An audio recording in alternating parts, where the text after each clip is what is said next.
ലഹരിക്കെതിരെ വിദ്യാർത്ഥിപ്പട. ചാത്തന്നൂരിലും ഉളിയനാട്ടിലും വൻ ബോധവൽക്കരണ റാലികൾ സംഘടിപ്പിച്ചു.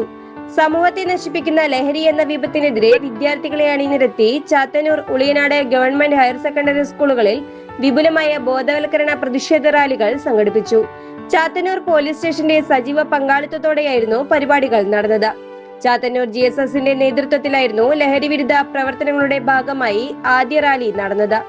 സ്കൂളിലെ NCC, SPC, NSS, JRC എന്നീ യൂണിറ്റുകളെ അണിനിരത്തിയാണ് ചാത്തന്നൂർ പോലീസിന്റെ നേതൃത്വത്തിൽ ലഹരി വിരുദ്ധ ബോധവൽക്കരണ റാലി നടത്തിയത്.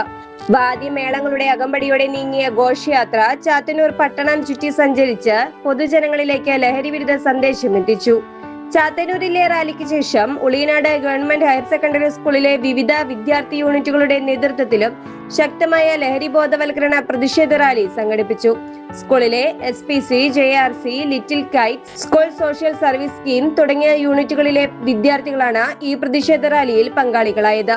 ലഹരി എന്ന വിപത്തിനെ സമൂഹത്തിൽ നിന്നും തുടച്ചു നീക്കാൻ വിദ്യാർത്ഥി സമൂഹത്തെ മുൻനിർത്തിയുള്ള ഇത്തരം ബോധവൽക്കരണ പ്രവർത്തനങ്ങൾ ഏറെ നിർണായകമാണ്.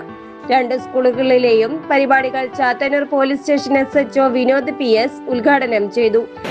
നമസ്കാരം. നിങ്ങൾക്ക് ഏവർക്കും അറിയാവുന്നതുപോലെ തന്നെ ഓപ്പറേഷൻ തൂഫാൻ എന്ന് പറയുന്നൊരു പ്രോഗ്രാം നമ്മൾ ഗവൺമെന്റ് നടപ്പിലാക്കിയിരിക്കുകയാണ്. അതിൻ്റെ ഭാഗമായിട്ട് എല്ലാവരും ഒത്തൊരുമിച്ച് സമൂഹം ഉൾപ്പെടെ പോലീസും എക്സൈസും ജനങ്ങളും എല്ലാവരും ഒന്നിച്ച് ലഹരി എന്ന വലിയ വിപത്തിനെതിരെ പോരാടുന്ന ഒരു സംഗതിയാണ് ഓപ്പറേഷൻ തൂഫാൻ.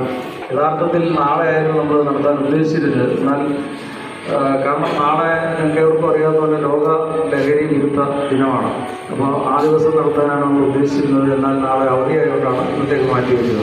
റാലിയിൽ പങ്കെടുത്ത വിദ്യാർത്ഥികൾക്ക് അദ്ദേഹം ലഹരി വിരുദ്ധ പ്രതിജ്ഞാവാചകം ചൊല്ലിക്കൊടുത്തു. പോലീസ് സബ് ഇൻസ്പെക്ടർമാരായ നിതിൻ നളൻ, അഖിൽ, ബിജുപാൽ, ഗോപകുമാർ എന്നിവരും മറ്റു പോലീസ് ഉദ്യോഗസ്ഥരും റാലികളുടെ മേൽനോട്ടം വഹിച്ചു.